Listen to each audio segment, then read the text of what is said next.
عليكم ورحمة الله وبركاته. الحمد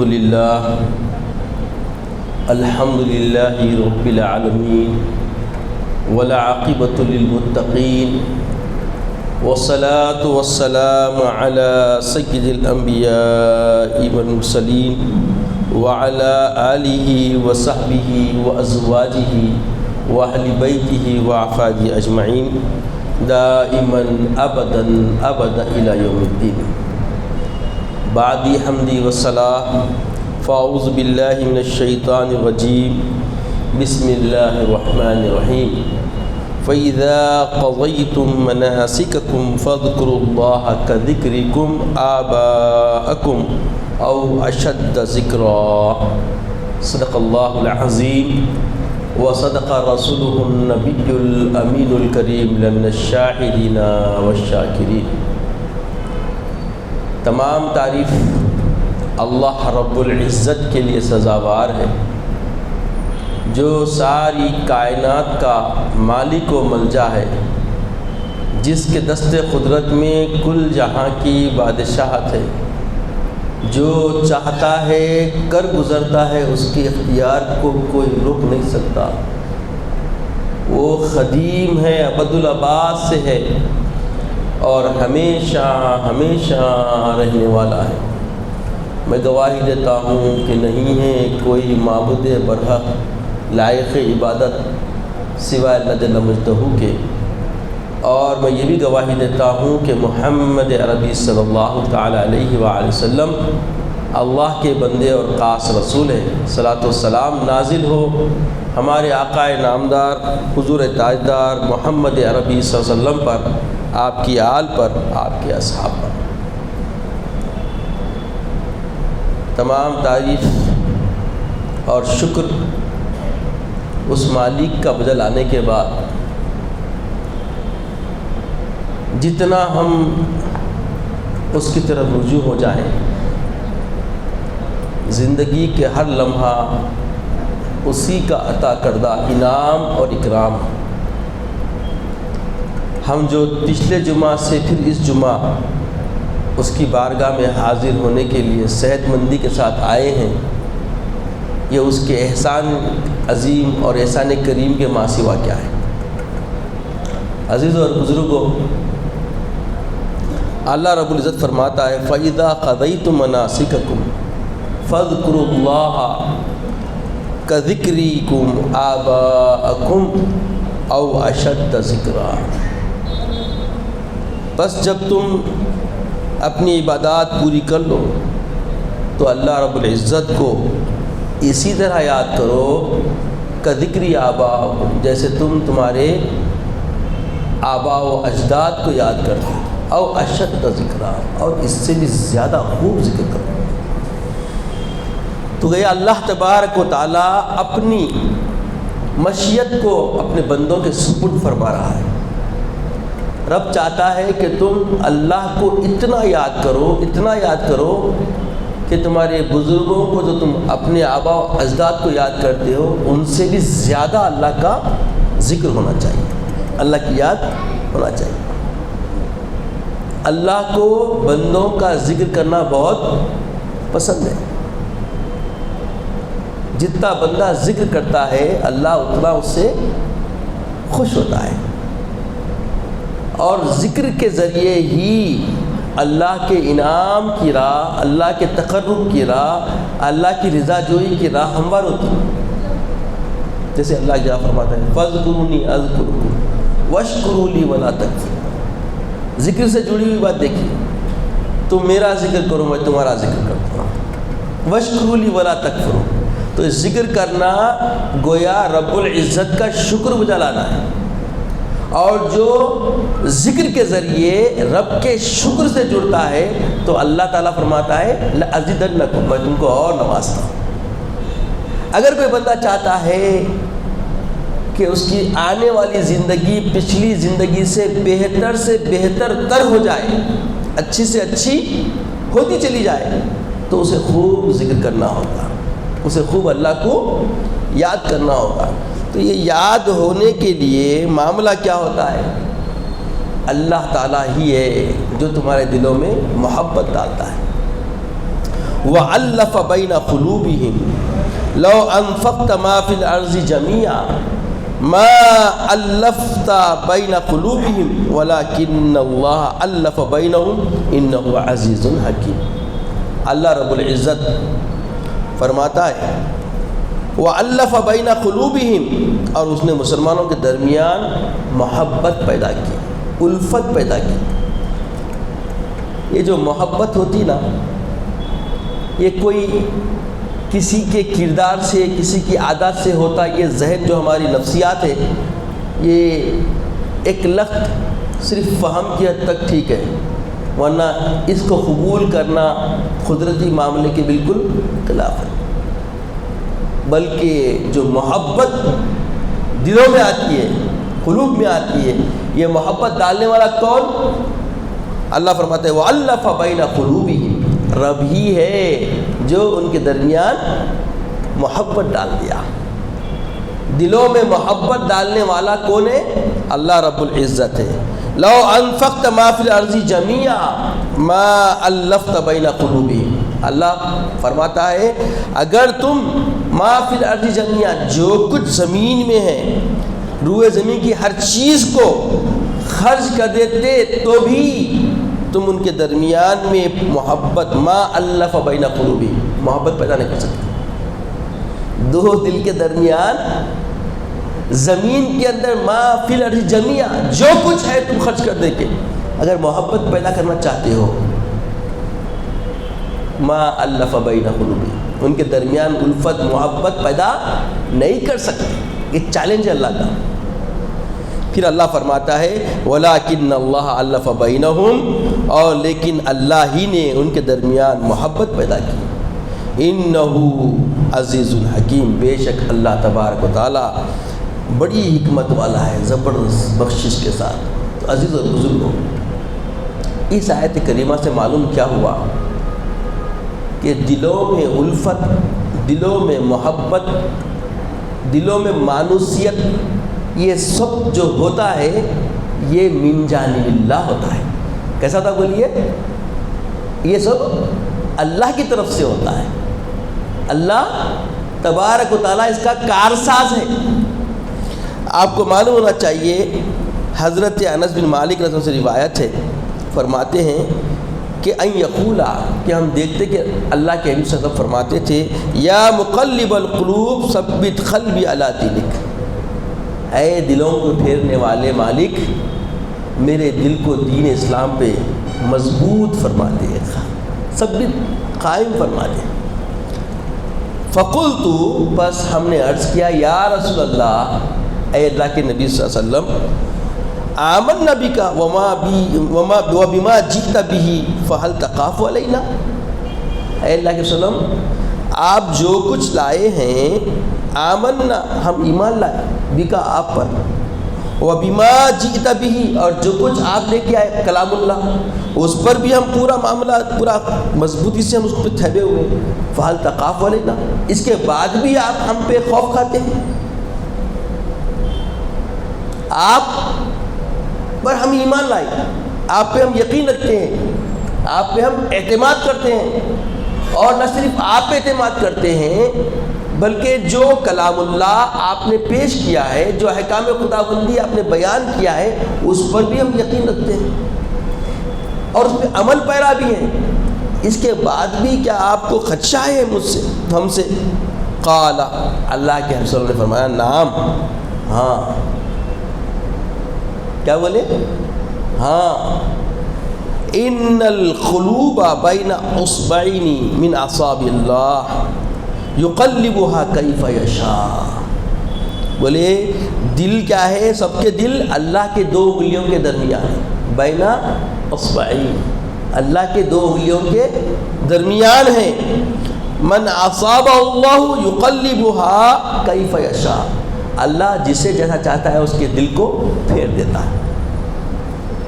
تو دلوں پہ تصرف، دلوں میں محبت پیدا کرنا، الفت پیدا کرنا، یہ اللہ کی کارسازی ہے، یہ اللہ کی خصوصیت ہے، یہ اللہ تبارک و تعالیٰ کا اختیار کل ہے۔ اللہ کے حبیب صلی اللہ علیہ وسلم خود دعا فرماتے تھے، یا مقلب القلوب ثبت قلبی علی دینک۔ تو یہ دعا سید عالم خاتم النبیین صلی اللہ علیہ وسلم ہمیں رشد و ہدایت کی راہ ہموار کر رہی ہے، ہمیں یہ بات سے بالکل قریب کر رہی ہے کہ یاد رکھو، دلوں میں الفت پیدا ہونا، دلوں میں محبت پیدا ہونا، دلوں میں مائلیت ہونا، یہ عام کسی کے بس کی بات نہیں، کیونکہ رب نے خود کہا کہ لو انفقت ما فی الارض جمیعا، اگر تم جو کچھ زمین میں ہے وہ چیزوں کو صرف کر دو، ان کو لبھانے کے لیے، مائل کرنے کے لیے، ان کو اپنی طرف سمجھیے مانوس کرنے کے لیے، تب بھی تم کچھ نہیں کر سکتے۔ تو مطلب پتہ چلا کہ دلوں کا تصرف، دلوں میں الفت، دلوں میں مائلیت، دلوں میں محبت جو جاگوزی ہوتی ہے، یہ رب کی کارسازی ہے یا رب کی کار فرمائی ہے۔ صحابہ کے قلوب میں جو نبی رحمت صلی اللہ علیہ وسلم کی محبت تھی، یہ کس نے پیدا کی تھی؟ اب غور کریے یہ آیت کریمہ کے ذریعہ، یہ اللہ جل مجدہ کا معاملہ تھا۔ اور ایسے ہی قیامت تک آنے والی امت کے قلوب میں سید عالم کی محبت، آپ کی وابستگی، آپ سے وارفتگی اور آپ کی عرفانیت کا معاملہ جو کچھ جس تک بھی پہنچے گا، یہ سب اللہ کے تصرف کے ذریعے ہوگا، کیونکہ اس کا کارساز حقیقی کون ہے؟ رب ہے، اور رب کا خود دعویٰ ہے الف بین قلوب، اللہ ہی نے ہمارے درمیان الفت ڈالی۔ قوت مسلمین کے لیے ہم دعا کرتے ہیں، بھائی چارگی کی دعا کرتے ہیں، تو یاد رکھیے یہ اللہ کی اذن، اللہ کی مشیت کے بغیر کچھ بھی ممکن نہیں ہے۔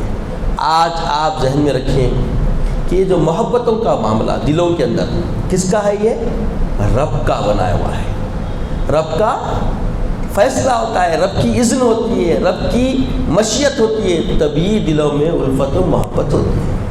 آپ کو معلوم اویس قرنی کی بات پچھلے جمعہ میں کرتے کرتے روک دیا تھا۔ اویس قرنی ایک اللہ کے محبوب بندے ہیں اور رسول اللہ کے عاشق، رسول اللہ کی طرف ایسی الفت، ایسی مائلیت کہ آپ کی مثال پورے صحابہ میں مشہور اور قیامت تک آنے والے امتیوں کے لیے ایک زبردست تمثیل ہے۔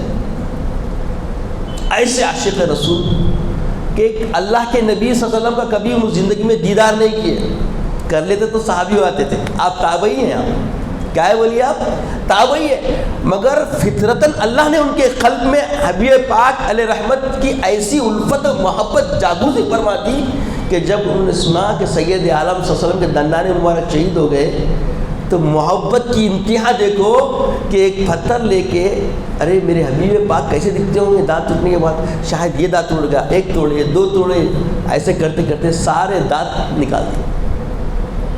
اور اللہ تبارک و تعالیٰ ان کے دانت نکلنے کے بعد کھانا مشکل ہو گیا تھا۔ یہ جو موز آپ دیکھتے نا، یہ ان کو نعمت کے طور پہ اللہ کی طرف سے عطا ہوا، جو آپ کو ہم کو نعمت ملتی ہے موز، یہی ان کا نوشت تھا، کھانا پینا تھا۔ یہ اویس قرنی ہے۔ اب اندازہ کریں آپ، بھائی اللہ کے نبی رحمت سے ایسی الفت، ایسی محبت کہ جب اللہ کے صلی اللہ علیہ وسلم کے دندان مبارک شہید ہونے کی خبر آپ تک پہنچی تو محبت میں کہ میرے محبوب کی جب دانت ٹوٹے تو میرے دانت کیسا؟ بھائی یہ ٹوٹاؤں گا، یہ ٹوٹاؤں گا، پورے دانت ٹوٹے۔ اور یاد رکھیے یہ جو محبت اویس قرنی کے قلب میں تھی، کس کی تھی؟ کس نے ڈالی تھی؟ اب بولیے آپ۔ یہ لوگ بولتے اکثر، بہت سارے جواب مل جائیں گے آپ کو، وہ کئی کو بولتے، یہ کئی کو بولتے، تو ان کو چاہنا، ان کو بولنا، یہ انسان کے بس کی بات نہیں، یہ تو رب کا کار فرما، یہ رب کا قدرتی معاملہ ہے۔ اس بارے میں ایسا کئی کو ویسا کئی کو کی بات چلنے والی نہیں۔ اسی لیے دو ٹوک انداز میں سید عالم صلی اللہ علیہ وسلم نے فرما دیا، لا یؤمن احدکم ان احب الیہ من والدہ وولدہ والناس اجمعین، تم میں سے کوئی بھی ہرگز مومن نہیں ہو سکتا اس وقت تک جب تک وہ اپنے والدین سے زیادہ، اپنے تمام لوگوں سے زیادہ مجھ سے محبت کرنے نہ لگ جائے۔ تو یہ جو سید عالم کی محبت کو اللہ تبارک و تعالیٰ ہی نے راسخ فرمایا۔ اللہ کی چاہ ہے کہ تمام بندگان خدا امت محمد صلی اللہ علیہ وسلم سید عالم سے محبت کرے، سید عالم سے محبت کرے۔ اب جب محبت رسول ہوگی تو اتباع رسول کیا ہو جائے گی؟ آسان ہو جائے گی۔ اللہ تبارک و تعالیٰ نے محبت کا دعویٰ کرے بعض لوگ، ارے جاؤ جی تم سے زیادہ ہم اللہ سے محبت کرتے ہوئے بولے، یہ یہود نصارہ ابتدائے اشاعت دین کا معاملہ جب ہمارے آقا سید عالم فرما رہے تھے تب بولے، تو اللہ تبارک و تعالیٰ شرط رکھ دیا، فَاتَّبِعُونِی، اگر تم اللہ کی محبت کا دعویٰ کرنے والے ہو تو تم کیا کرو؟ میری اتباع میں آ جاؤ۔ فَاتَّبِعُونِی یُحْبِبْکُمُ اللہ، ارے تمہارا دعویٰ چھوٹا ہے، تم اللہ کو چاہتے، تم اللہ کو چاہتے، یہ دعویٰ تمہارا کیا ہے؟ چھوٹا ہے۔ اگر تم میری اتباع میں آ جاؤ اور سچے ہو دعوے محبت خدا میں تو میری اتباع میں آ جاؤ، اور جب اتباع میں آ گئے یحببکم اللہ، اللہ تم سے محبت کرنے والا ہو جائے۔ تو بولیے ہم اللہ کو چاہنا درجہ بڑا ہے یا اللہ ہم کو چاہنا درجہ بڑا ہے؟ تو جو رسول اللہ سید عالم صلی اللہ تعالیٰ علیہ وآلہ وسلم سے محبت و الفت ویسے خرنی کی طرح کرتے ہیں، اللہ ان سے محبت کرتا ہے۔ تو دلوں میں محبت ڈالنے والا کون؟ رب کائنات۔ اسی لیے ہمیشہ یا مقلب القلوب، اے دلوں کے پھیرنے والے، ثبت قلبی علی دینک، ثبت قلبی علی حب حبیبک، یہ دعا کرنا چاہیے کہ اللہ ہمارے قلوب کو تیرے حبیب پاک کی محبت پہ قائم فرما دے، ہمیں تیرے دین پہ قائم فرما دے۔ رسول اللہ کی دعا ہے، اور اللہ کے بھی فرماتے ہیں کہ اللہ تعالیٰ دلوں کو دو انگلیوں کے درمیان اللہ کی پھیرتے رہتا ہے، کب کیا پھیر دے، یشا جیسا چاہے پھیر سکتا۔ تو اسی لیے ہمیشہ خیر کی دعا اللہ سے کرتے رہنا۔ اور یہ دعا کیسے ہوتی ہے؟ جب کثرت سے ذکر کریں گے، اللہ کی ذکر کریں گے، کثرت سے ذکر کرنے والوں ہی کے قلوب کو اللہ تعالیٰ اپنی طرف مائل فرماتا ہے، یاد رکھیں۔ اور جب یہ معاملہ ہوتا ہے ویسے کرنے کا تو دیکھیے درجہ کیا ہوا ان کا، انہوں صحابی تو نہیں بن سکے، ہے نا، مشہور ہے آپ کی زندگی کہ آپ کی الفت اتنی، ایسی اتباع، ایسی الفت رسول اللہ صلی اللہ علیہ وسلم سے کہ جو سنت معلوم ہوتی وہ سنت کبھی ان کی زندگی میں دوبارہ ترک نہیں، چھوٹتی نہیں۔ معلوم ہو گیا سر میں تیل ڈالنا سنت ہے تو سر میں روز تیل پڑتا، جمعہ کے لیے عطر لگا کے آنا ہے، پابندی سے عطر لگتا، جمعہ کی تیاری کے جو سنت طریقے پوری سنت ہے جمعہ کے دن ویسے خرنی میں نظر آتی۔ ایسی الفت، ایسی محبت سید عالم صلی اللہ علیہ وسلم سے، جب یہ معیار محبت بڑھ گئی اور ایک منزل پہ پہنچ گئی تو معاملہ کیا ہوا معلوم؟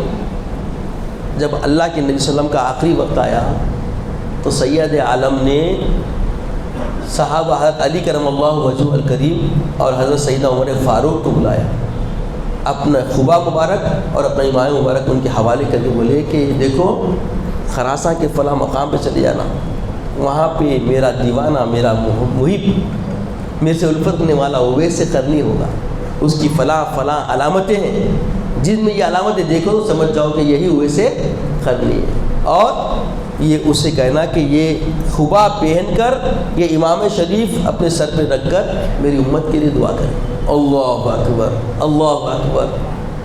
آپ سمجھے دلوں میں حبیب پاک کی محبت آنے کا معیار کیا ہو گیا، مقام و مرتبہ کیا ہو گیا، کیسا عروج ہوا، کیسی ترقی ہوئی۔ یہ ترقی کسی کے کسب سے، کسی کی محنت سے ملنے والی نہیں، یہ صرف مائلیت، الفت، محبت، وابستگی، ایثار و قربانی کے ساتھ اطاعت کے ذریعے اللہ تعالیٰ نوازتا ہے، جو اویس قرنی نے سید عالم سے فرمائی۔ اویس قرنی نے پوری زندگی میں حبیب پاک کی محبت کے ماں سوا کچھ اپنی زندگی میں نہیں رکھا۔ جس کی وجہ سے اللہ تبارک و تعالیٰ کے حبیب سید عالم نے قیامت تک آنے والی امت کو بتا دیا کہ دیکھو صحابہ تھے مگر جرأت ہے کہ کوئی زیب تن کر لے. بتائے کسی کو ایسا معاملہ ہو سوائے حسان بن ثابت رضی اللہ عنہ کہ اللہ کے حبیب نے ان کو خفا عطا کر دی جب وہ اشعار پڑھتے تھے. ماں سوا کسی کو نہیں ہوئے سے خرنی کو یہ مقام دیا. جب ان کے پاس پہنچے دیے تو قربان جائے وہ اس محبت والی طبیعت کے کہ رونے لگے بھی لگ کے. جب خبر پہنچی سید عالم پردہ کر گئے, ان علامتیں دیکھ کے جب ان کے حوالے کر دیے تو معاملہ بہت ہو گیا, اور پھر دونوں کو دور جانے کے لیے گئے. اس کے بعد دعائیں کیے. بہرحال ایک بہت طویل واقعہ ہے. تو بس یہاں پہ میں جو بات آپ کو خیال و فکر میں ڈالنا چاہتا ہوں, اویس قرنی یہ معدوم تھے, بالکل پوشیدہ تھے, مگر اللہ کے رسول کی الفت و محبت و وابستگی نے ان کو ایسا پروان چڑھایا, ایسا عروج دیا کہ قیامت تک آنے والی امت کو سلیقہ بندگی, سلیقہ امتی بننے کا پورا منہج انہوں نے دے دیا کہ اگر کوئی رسول اللہ کا وفادار بننا چاہتا ہے تو یہ سلیقہ, یہ طریقہ, یہ منہج, یہ سبیل اختیار کرے. اس طرز کی زندگی بنے گی تبھی مقام و مرتبہ اللہ کی بارگاہ میں بھی مقبول ہوگا. تو ان کے دل میں جو الفت تھی, جو محبت تھی, یہ رب نے ڈال دی تھی. یہ تو اب اتنی بات تو ثابت ہو گئی کہ قلوب کے اندر محبت ڈالنے والا کون ہے؟ اللہ رب العزت. اللہ رب العزت ہی دلوں میں محبت ڈالتا ہے, دلوں میں الفت ڈالتا ہے. اور جب یہ الفت و محبت ایک مدار پہ پہنچتی ہے تو اللہ کا خطاب ہوتا ہے صبغۃ اللہ ومن احسن من اللہ صبغہ ونحن له عابدون. اللہ رب فرماتا ہے کہ ہم نے اللہ کا رنگ اپنے اوپر چڑھا لیا, اور اللہ کے رنگ سے بہتر کس کا رنگ ہے, اور ہم اس کی عبادت کرنے والے ہیں. یہ بندوں میں کیفیت آتی ہے. یہ اللہ کا رنگ کیا ہے؟ اللہ کا رنگ اللہ والوں کی صحبت سے ملتا ہے, اللہ والوں کی عنایت و قربت سے ملتا ہے, اللہ والوں کی ہمنشینی سے ملتا ہے. جب تک اللہ والے نہ ہو, اویس قرنی کون؟ اللہ والے. صحابہ کون؟ اللہ والے. یہ صحابہ سے اویس قرنی سے اب یہ زمانے تک آئے. تو دیکھیے آپ سلف صالحین کی زندگی بیچ میں رابطہ ہے. بغیر ان کے اس ضابطے کے بغیر ہماری زندگی اطاعت رسول میں کامل نہیں ہو سکتی. اب جو آج بہت سارے لوگ جانتے ہیں 11ویں شریف مشہور ہے نا, کیا ہے 11ویں شریف؟ ایک سوال ہے, 11ویں شریف کیا ہے؟ یہ رسم بن گئی نا ہمارے درمیان میں. یہ رسم ہے کیا اصل اس کی اساس کیا ہے, اس کی بنیاد کیا ہے؟ اگر آپ جاننا چاہیں گے تو حضور سید الاولیاء عبد القادر جیلانی محب سبحانی رحمۃ اللہ تعالیٰ علیہ سے مانوس, ان سے وابستہ کی ہوئی تاریخ ہے. 11ویں شریف ہے نا, سید الاولیاء پیرانے پیر کے نام سے مشہور ہے. تو یہ 11ویں اصل میں یہ 12ویں سے لوگوں کو نہیں معلوم. حضور عبد القادر جیلانی رحمۃ اللہ تعالیٰ علیہ 12 ربیع الاول سے ایک دن پہلے 11ویں میں لوگوں کو بلا لیتے تھے. 11 کو بلا کے سید عالم صلی اللہ علیہ وسلم کی سیرت بیان کرتے تھے, جس میں لاکھوں کا مجموعہ ہوتا تھا, لاکھوں لوگ دور دور سے خراسان پاتے. اور آپ جب بیان کرتے تو کئی لوگوں کے سامنے ایسے اسرار عرفانت خداوندی اور رسالت مآب صلی اللہ علیہ وسلم کی شرح فرماتے کہ لوگ چیخ مار کے بے ہوش ہوتے. اتنی بڑی بات, اتنا علم کے ایسے دریا بہاتے کہ لوگ اللہ کے رسول کی ذات مقدسہ کے بارے میں عرفانت جب پاتے, ایسے اسرار و رموز پاتے تو کیفیت بدل جاتی. بہرحال 11 کے دن آپ پورا اللہ کے رسول کی سیرت بیان کرتے ہیں, اور 12 کے دن لنگر بن کے لوگوں کو طعام کھلانے پلانے کا معاملہ فرماتے. تو یہ ہر سال آپ کرتے, تو ایسے ہی 11ویں شریف مشہور ہو گئی. اب لوگ اس کی معاملہ، اور ایک روایت میں آتا ہے کہ بھائی بتایا گیا کہ حضور سیدنا سید پیران پیر رحمۃ اللہ تعالیٰ علیہ جب 11ویں کیے، رات بھر بیان کیے سیرت نبی صلی اللہ علیہ وسلم، دوسرے دن لنگر کا معاملہ کرے تو اللہ کے وسلم دوسری رات خواب میں آ گئے، آ کے بولے اے عبد القادر میرے لاڈلے، تم نے جو طریقہ اپنایا یہ طریقہ مجھے بہت پسند آ گیا اور میں اس سے راضی ہوں، بس یہ سند ملنا تھا کہ حضور سیدنا غوث العظم رحمۃ اللہ تعالیٰ علیہ ہر مہینے کی 11 کو محفل رکھتے اور 12 کو کھانا کھلاتے اس خوشی میں، اور یہ اس طریقے سے پورے دنیا میں 11ویں شریف مشہور ہو گئی۔ اب 11ویں لوگوں کو کیا معلوم، لوگوں یہی بولتے ارے وہاں نہیں ہے نا، قبرستان میں نہیں ہے، عربستان میں نہیں ہے، تو یاد رکھیے وہاں کے حالات پہلے تاریخ دیکھو، وہاں پہ آپ کو نہیں معلوم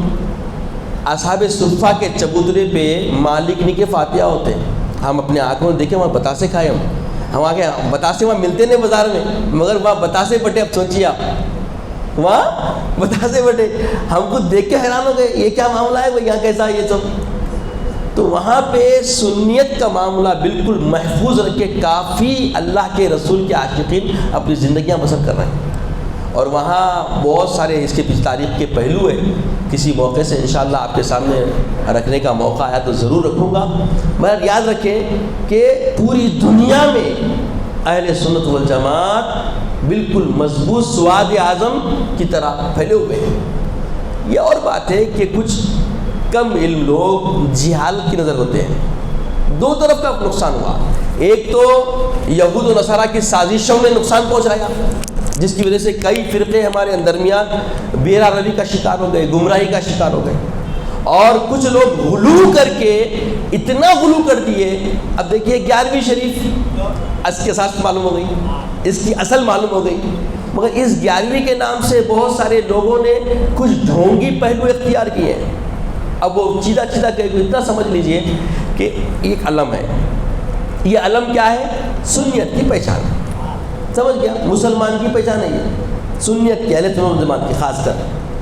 اب یہاں دکن میں اب لوگ کم ہو گئے، ایک خطوں میں محفوظ ہو گئے تو معلوم نہیں ہو رہا۔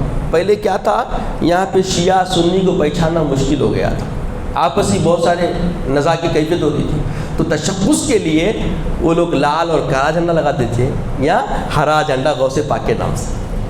سب سے پہلے گمراہی کا فتویٰ شیعہ کو، یہ رافضیوں کو حضور سیدنا غوث اعظم رحمۃ اللہ تعالیٰ علیہ نے دیا، اور آپ سے بہت ان کو چڑ، اسی لیے اہل سنت جماعت کے دلوں میں حضور سید غوث اعظم کی محبت ہے، اور یہ محبت جو ہے کس کی ہے؟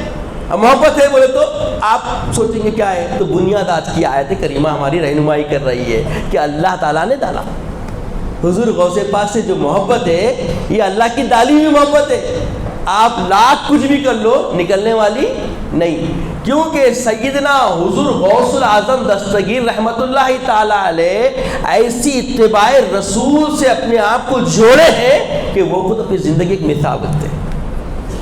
اللہ کی بارگاہ میں ان کو مقبولیت ملی، قبولیت ملی، تبھی تو آپ کو سید الاولیاء کا مرتبہ ملا، سید الاولیاء کا مرتبہ ملا، اور آپ آج بھی کئی کرامتیں ان سے وابستہ ہیں، ان کی کرامتیں پردہ کرنے کے بعد میں بھی اس کا ظہور ہو رہا ہے، بس آپ کو سچی الفت و محبت کی ضرورت ہے۔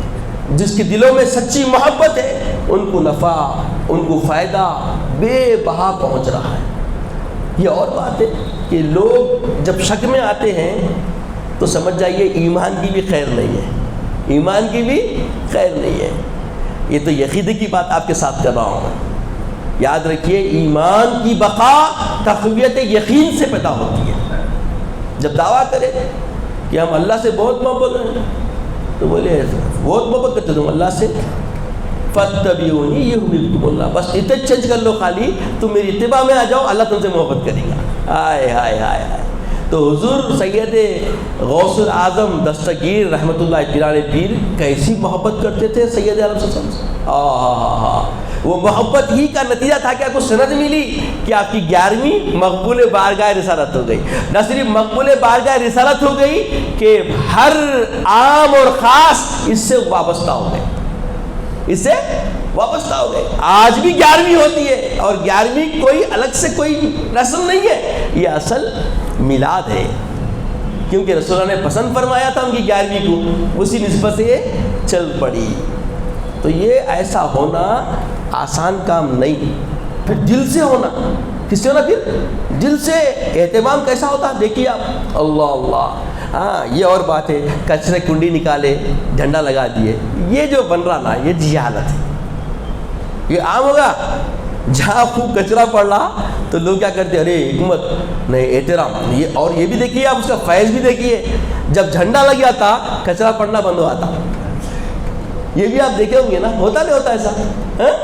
یہ بھی ایک چیز اگر آپ غور کریں تو احترام قلوب میں اللہ نے ایسا ڈال دیا کہ جیسے جھنڈا نظر آ گیا خود بخود لوگ احترام میں آ گئے, اکرام میں آ گئے, اور اس کو تقدس دینے لگے. وہ کوئی ایمانی عقیدہ تو نہیں ہے, مگر علامت ضرور ہے سنیت کی. کیا ہے بولیے؟ علامت ضرور ہے سنیت کی. اب اس میں غلو ہوتا, اس سے پہلے بھی میں اشارتاً بتایا تھا, پھر ایک بار عرض کر دوں. جو جھنڈا علم اتنا پیارا ہوتا, معلوم خوبصورت ہوتا, اس کے اوپر جو پھولوں کا ہار بنتے, یہ بدعت ضلالہ ہے. اس کی اصلاح کی ضرورت ہے. ذرا بڑے وسیع قلب سے سنیں. وہ لوگ جو الفت میں, محبت چاہے ڈارک ہوتی, اندھی ہوتی نہیں ہے نا, مگر اتنا اندھا ہونا بھی اسلام میں قبول نہیں ہے کہ حد سے تجاوز کر جائے. تو درگاہ کے اوپر اگر آپ پھول چڑھاتے ہیں تو ان کے درگاہ, صاحب درگاہ اگر اللہ والے ہیں تو ان کا مقام کیا ہوتا ہے, درجے بلند ہوتے ہیں. اور اگر کوئی عام بندہ ہے, اس کو عذاب ہو رہا ہے, عذاب میں تخفیف ہوتی ہے.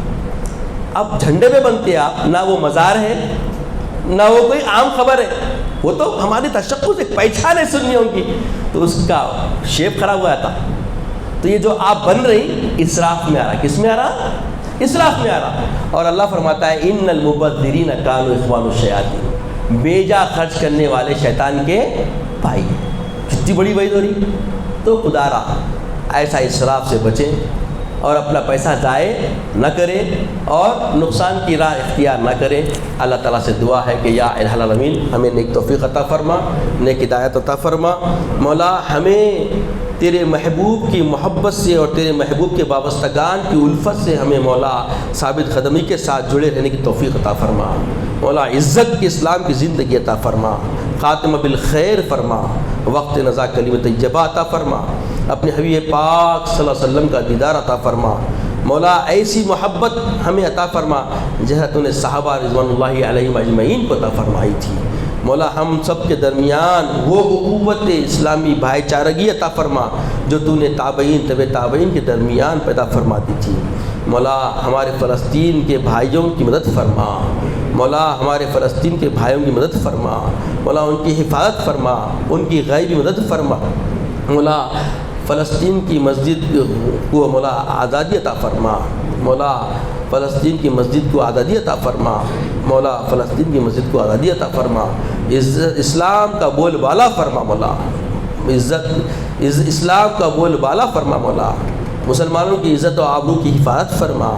اے بار الہ, اے عطا کرنے والے وہاب, یا حنان, یا منان, یا دیان, ہماری دلوں سے امنگوں کے ساتھ جو ہمارے بھائیوں کے لیے جو معیت ہے مولا, اس کے احساس کو تو جانتا ہے, تیرے علم میں ہے, اے علیم الغیب, ہماری اس حرارت ایمانی کو اجاگر فرما اور اسے منظور فرما, اسے مقبول فرما. ہمارے بھائیوں کے حق میں مولا, فلسطین کے بھائیوں کے حق میں اسے قبول فرما اور ان کی مدد فرما. مولا اسلام کو عروج عطا فرما, اسلام کے دشمنوں کو نیست و نابود فرما. مولا اسلام کے دشمنوں کو نیست و نابود فرما, اسلام کا بول بالا فرما.